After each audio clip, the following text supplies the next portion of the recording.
सत्कार करणार आहोत.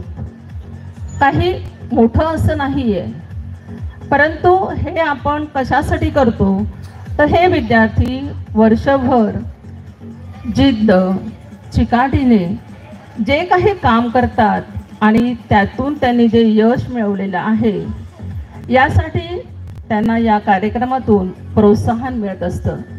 आणि त्यानंतर पुढचे येणारे समोर बसलेले विद्यार्थी जे आहेत त्यांना प्रेरणा मिळते आणि आपणही असेच मार्क मिळवावे, टॉपमध्ये यावं आणि पुढच्या वर्षी इथे पाहुण्यांच्या हस्ते आपल्याला बक्षीस मिळावं, असा त्यांच्यामध्ये आत्मविश्वास त्या ठिकाणी निर्माण होतो आणि शाळेचा निकालही वाढण्यासाठी मदत होत असते.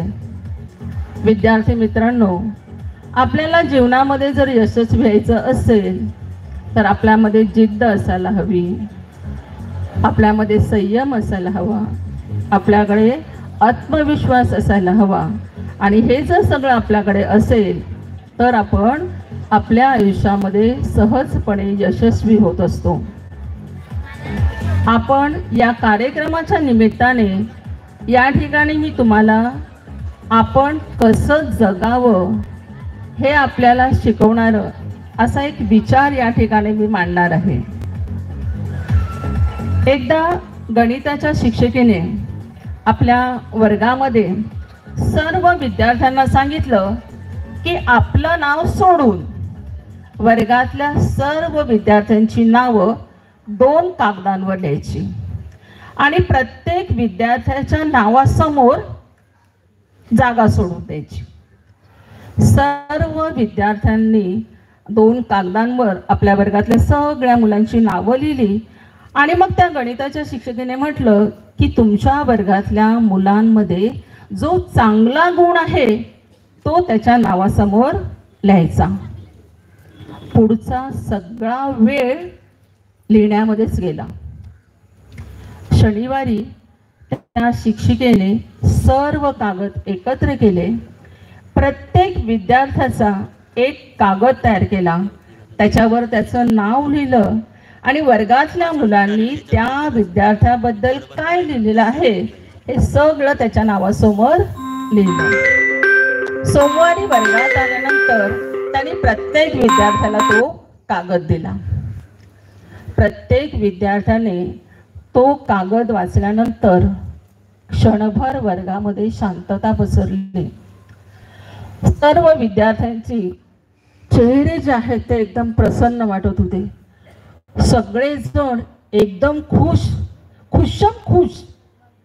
मी एखाद्याला एवढा आवडू शकतो, मी एखाद्यासाठी इतका महत्त्वपूर्ण असू शकतो, असे सगळे भाव जे आहेत ते त्यांच्या चेहऱ्यावर दिसत होते. त्या कागदाची पुन्हा काही चर्चा झाली नाही.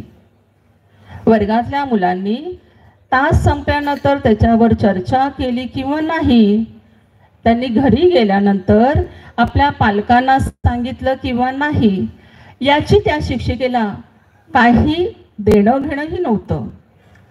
तिचा हेतू जो आहे तो साध्य झाला होता. अनेक वर्षानंतर त्या शिक्षिकेचा एक विद्यार्थी कारगिलच्या युद्धामध्ये शहीद झाला आणि त्या विद्यार्थ्याच्या अंत्यसंस्कारासाठी त्या शिक्षिका ज्या आहेत त्या तिथे गेल्या. यापूर्वी कधीही त्या कुठल्याही व्यक्तीच्या अंत्यसंस्काराला गेल्या नव्हत्या. तिथे गेल्यानंतर त्या विद्यार्थ्याचे मित्र आणि मैत्रिणी खूप सारे त्या ठिकाणी जमले होते.